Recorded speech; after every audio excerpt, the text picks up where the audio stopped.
So we started our trip from Coonoor. हमने सबसे पहले विज़िट किया था आदि योगी। यहाँ का लाइट शो काफ़ी अच्छा होता है। शाम में 7 बजे से स्टार्ट होता है, 7 PM, 7, 5, 7, 10 से, और 15 मिनट के लिए रहता है। काफ़ी अच्छा एक्सपीरियंस था। और बाकी मुझे ईशा फाउंडेशन में बाकी चीज़ें जैसे आपका ध्यान लिंगा, लिंग भैरवी, ये सब सदगुरु द्वारा ही बनाया हुआ है, तो वो सब चीज़ें मुझे ठीक लगी। मतलब बहुत ज़्यादा वो नहीं था, पर अच्छा एक्सपीरियंस था। आप विज़िट कर सकते हैं यहाँ पे। हमने नियर बाई प्रॉपर्टी बुक की थी, और ये वो प्रॉपर्टी है।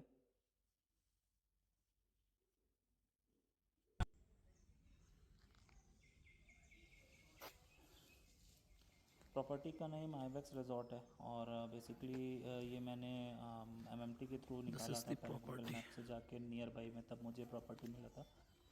We like this stay actually.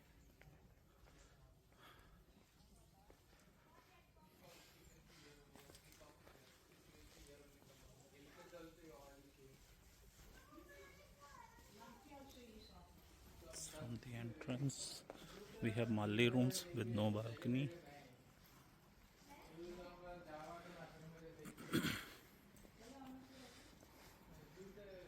You have this backyard area, and they have a small swimming pool as well. And these are the rooms, Shane Begum and all. They have the categories.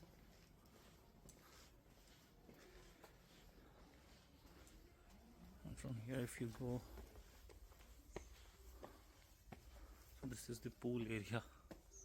It's not the tiles and all, but yes, it's better. And this is the entire coconut trees.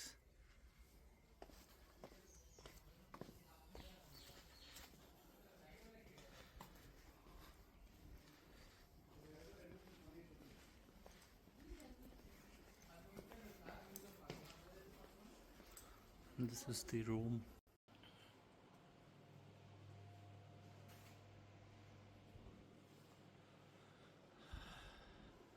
In Saint Begum and all, you will get private garden view.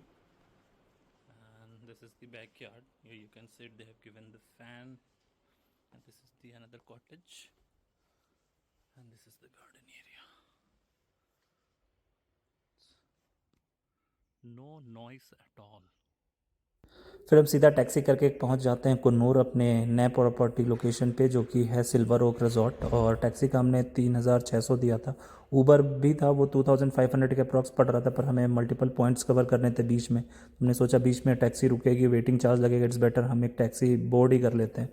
और ये silver okay के सामने का view है। Tea factory था, हम जिस दिन पहुंचते हैं वहाँ पे हमने इसी को ही विज़िट किया था। सिम्स पार्क भी था बकेट लिस्ट में, पर हम किसी रीज़न से जा नहीं पाए थे क्योंकि बीच में थोड़ा ट्रैफिक था, तो लेट हो गया था। तो हमने उस दिन बस यही कवर किया था, लोकल मार्केट्स एक्सप्लोर किए थे। और ये जितना भी एरिया आप देख रहे हो सब सिल्वर ओक रिजॉर्ट जो मेरी प्रॉपर्टी है उसके नियर बाई का। सिल्वर ओक रिजॉर्ट जब आप मैप पे डालते हो ना तो दो है, तो मैं उसको लिंक में शेयर कर दूंगा कौन सी प्रॉपर्टी है, क्योंकि वहाँ पे उनका रेस्टोरेंट है और उससे 200-300 मीटर आगे जाके उनकी एक्चुअल प्रॉपर्टी है, तो वो कंफ्यूज होने वाली बात नहीं है। I have seen some reviews जहाँ पे लोगों ने डाला था कि यहाँ पे बस एक शेड पड़ा हुआ है, नो प्रॉपर्टी नथिंग, तो that does not need to worry. तो एक ब्यूटीफुल व्यू था जो मैंने इवनिंग में कैप्चर किया था। फिर हमारा जो नेक्स्ट डे का प्लान था वो था हमारा कुन्नूर से ऊटी का, जिसकी टिकट मैंने एडवांस में बुक कर ली थी। ये रेलवे स्टेशन पे जब हम पहुंचते हैं वाया टैक्सी तो हम नहीं जाते क्योंकि वो ज़्यादा चार्ज करता। हमने ऑटो लिया था, 400 मांग रहा था, पर हमने उसको 330 में मना लिया था, तो वी हैव गिवन 330। और ये 7:45 वाली ट्रेन है जो बोर्ड होती है, तो मैंने इसमें बुकिंग नहीं की थी जस्ट बिकॉज कि मुझे डाउट था कि हम इस टाइम पे पहुंच पाएंगे कि नहीं, क्योंकि 7:45 पहुंचने के लिए आपको होटल से निकलना पड़ेगा तकरीबन आधा घंटा पहले, और मॉर्निंग का समय था, लोकेशन थोड़ी अननोन थी, तो पब्लिक ट्रांसपोर्ट से ही जाना था। तो फॉर दैट रीज़न मैंने थोड़ा लेट का ट्रेन बुक किया था। बुकिंग मैंने IRCTC से ही कर ली थी।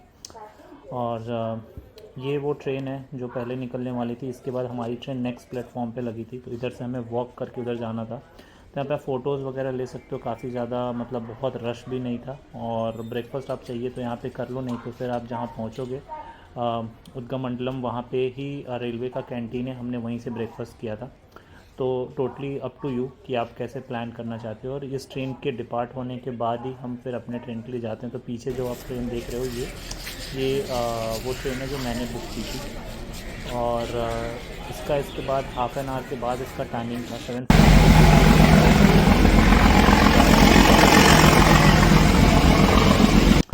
तो ये फिर हमने अपना गाड़ी बुक करने के बाद मैं बिल्कुल ऑक्टो विंडो में थोड़ा यूज था क्योंकि वो बीच में ग्लास ऐसा लगा हुआ था।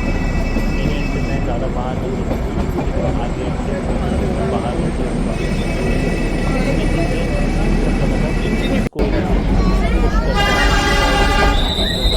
अनफॉर्चुनेटली हमें इससे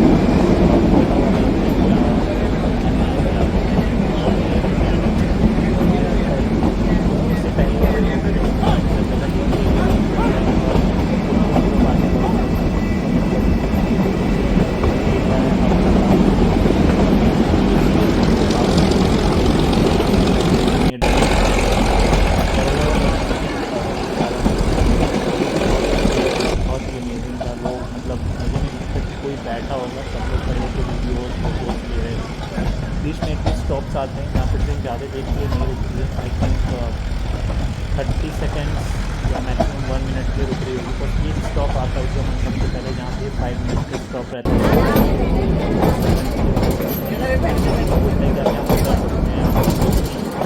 बहुत सारे टनल्स आए थे ऐसे 3 टनल्स नजर आ रहे जो पड़े थे। तो बहुत अच्छा एक्सपीरियंस है, जैसे ही पुणे के अंदर ट्रेन जाए लोग यूज़ करना। फिर जैसे ही मतलब बाहर आते ही मतलब ब्रेकफास्ट करने के बाद हमने टैक्सी करते हैं। टैक्सी का उनका ये फिक्स रेट रहता है। इसमें आप देखते हो अलग अलग इनके पैकेजेस बने हुए हैं। ऑल्दो मतलब बहुत सेलेक्ट करके टूर पैकेजेस लेना होगा। हमने टूर नंबर 2 लिया था। पाइकरा मुझे जाना था क्योंकि वो मेरे एक विश लिस्ट में था। और भी जगह जाने थे पर वो इनके पैकेज में नहीं थे, जैसा कि आप देख पा रहे हो इनका। हमने 4 सीटर कार ली थी और तकरीबन ये इनका फ़िक्स रेट होता है, वही चार्ज करेंगे और इन्होंने कम नहीं किया था। और मुझे 1-2 हिल फॉरेस्ट वगैरह भी कवर करना था पर वो इस पैकेज में नहीं था। मतलब मेरे टूर में Yeah, मुझे guys, पाइका वाटरफॉल और 8th एक पॉइंट ही अच्छा shooting लगा था। point, बाकी ये सब 8th 9th mile, mile. 6 mile, 8 mile इसमें आई हम डोंट क्या नो देखें? शूटिंग रेगिस्तान पॉइंट उन्होंने देखें, बनाए पेड़ हुए थे, देखें, टोटल धरती वेस्ट था। देखें, ये लकड़ी का तो जैसा टेबल कि आप देख देखें, पा रहे हो ये मतलब मैंने ये वीडियो रिकॉर्ड की, मुझे समझ नहीं आ रहा था कि या मैं यहाँ नीला देखूँ क्या। आसमान ऐसा देखें। कुछ ना कोई 30 व्यू था रुपया ना कुछ। पर पर्सन, डेफिनेटली 30 मौसम का भी थोड़ा रुपीज असर होता है पर टू अगर इसमें वॉच दिस होता भी तो यहाँ बुलशिट. क्लाउड जैसा कुछ है नहीं कि आपको बहुत क्लाउड्स दिखते क्योंकि माउंटेन्स नहीं है। फिर हम पहुँचते हैं पाइका लेक और ये थोड़ा मुझे अच्छा एक्सपीरियंस लगा और वर्थ लगा मुझे यहाँ पे आके। ये उनके प्राइस लिस्ट हैं जो टैरिफ वाले हैं। इसमें आपको शेयरिंग में जाना पड़ेगा क्योंकि आप अकेले अगर 2 लोग हो 3 लोग हो थोड़ा महंगा पड़ता है। तो आप वहाँ पे किसी के साथ भी क्लब कर सकते हो। ये एक्सपीरियंस हमारा काफ़ी अच्छा था। हमने ओपन हाउस बोट की थी और कोई फैमिली थी तो हमने 8 पर्सन का किया था। तो 6 लोग वो थे, 2 हम हो गए थे, तो 8 लोग हो गए थे। तो मैंने उनको अप्रॉक्स 230 या 250 रुपये मैंने उन्हें दे दिए थे पर पर्सन। 100 एंड कुछ लगा था, वो ज़्यादा चीप पड़ा था। वरना पूरा बोट लोगे 2-3 लोग लोगों में महंगा पड़ता है। तो आप वहाँ देख सकते हो किसके साथ आप क्लब कर सकते हो बेस्ड ऑन योर काउंट कि आप कितने लोग हो। और एक्सपीरियंस काफ़ी अच्छा था। बहुत ही शांत एनवायरनमेंट, ठंडी हवा चल रही थी जस्ट विद द लेक। और ये बारिश का पानी जमा होता है और मैंने ये पता किया था। उनका कहना है कि जब बारिश होती है तो ये लेवल इसका और बढ़ जाता है और काफ़ी ज़्यादा बारिश होने पे फिर ये रोक भी देते हैं, राइड्स नहीं होती हैं फिर। तो आप बहुत ही ज़्यादा अगर रेनी सीज़न में जा रहे हो तो फिर वो नहीं करवाती हैं। स्पीड बोट का भी अलग एक्सपीरियंस है पर वो 2 ही 3 मिनट 5 मिनट के लिए था। हमारा तकरीबन 20 मिनट का राइड था तो बहुत ही अच्छा था। और इसमें वाटर स्पोर्ट्स एक्टिविटी के नाम पे बस यही बोटिंग वगैरह का ही था, स्पीड बोट का था और कुछ ज़्यादा इसमें था नहीं। इसके बाद फिर हम पाइकरा वाटरफॉल भी गए थे पर वो मुझे उतना जमा नहीं था क्योंकि वही है कि बारिश का सीज़न नहीं था और वैसा कोई व्यू भी नहीं था। क्योंकि आप जो केरला में वाटरफॉल्स देखते हो या आप और भी जगह जाते हो तो उसमें वाटरफॉल का अलग एक्सपीरियंस है पर मुझे थोड़ा सा ये ओवर रेटेड लगा वाटरफॉल। पाइकरा लेक तो अच्छा एक्सपीरियंस है जस्ट बिकॉज कि आपको यहाँ पे राइडिंग वगैरह का मिल जाता है। ये वो लेक है जिसकी मैं बात कर रहा था। आप देख सकते हो यहाँ अगर पानी होता भी तो एक व्यू होता है देखने का कि हाँ एक्सपीरियंस अच्छा आ रहा है। तो आई एम नॉट श्योर, हो सकता है रेनी सीज़न में थोड़ा ही अच्छा लगे बादल क्लाउड्स की वजह से। फिर हम पहुँच जाते हैं अपना नेक्स्ट डेस्टिनेशन पे, डॉल्फिन नोज़ और लैम्स रॉक। ये वो रास्ते का नज़ारा है। बल्कि मुझे ये कुन्नूर में है, this is not in Ooty. So हम नेक्स्ट डे ऊटी वापस, सेम डे जब ऊटी वापस आ जाते हैं तो ये वहाँ का एक्सपीरियंस रहता है। तो मुझे बहुत ही अच्छा एक्सपीरियंस लगता है, क्योंकि मुझे लगता है ऊटी से ज़्यादा अच्छा मेरा एक्सपीरियंस जो है कुन्नूर में रहा, क्योंकि यहाँ का वेदर ऊटी के मुकाबले, क्योंकि हम सेम टाइम पे ही गए थे, तो बहुत ही डिफरेंस था मतलब ऊटी के वेदर में और कुन्नूर के वेदर में। I am not sure why, but मुझे ज़्यादा अच्छा कुन्नूर में लगा, इसलिए मैंने ज़्यादातर स्टे अपना कुन्नूर में ही रखा था। बस 1 डे का मेरा ऊटी का था, टॉय ट्रेन से गया और वी रिटर्न बाय बस। आई थिंक 40 रुपीज़ के आसपास उन्होंने लिया था। तो ये वहाँ का व्यू आई थिंक ये लैम्स रॉक का है। और ये 2 पॉइंट्स कवर करने के बाद फिर हमारा लास्ट जो पॉइंट मैंने रखा था सिर्फ रिलैक्सिंग का रखा था, तो उसके लिए मैंने नीलगिरी माउंटेन्स चूज़ किया था। वहाँ की एक मैंने प्रॉपर्टी निकाली थी, बहुत ही अच्छी प्रॉपर्टी, आगे मैं दिखाता हूँ। अभी आप नज़ारों का थोड़ा आनंद लीजिए। तो ये वो बीच में हमारा पूरा टी प्लांटेशन और उसके बीच में क्लाउड्स, और हम कुन्नूर से होते हुए नीलगिरी की तरफ गए, और तकरीबन 1.5 आवर्स का जर्नी था। हमने टैक्सी ली थी, और ये हमारा वो प्रॉपर्टी है जिसकी मैं बात कर रहा हूँ। पेटल्स नीलगिरी प्रॉपर्टी का नेम है। बहुत ही आइसोलेटेड प्लेस है, नियर बाई कोई मार्केट नहीं, कोई शोर शराबा नहीं, कोई ट्रैफिक नहीं, बहुत ही दूर दूर लोगों के घर, और ये उस प्रॉपर्टी का व्यू है। Just have a look.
और इसी के साथ फिर हमारी ट्रिप एंड हो जाती है। नेक्स्ट डे फिर हमारा अपने डेस्टिनेशन की तरफ हम उड़ान भर लेते हैं।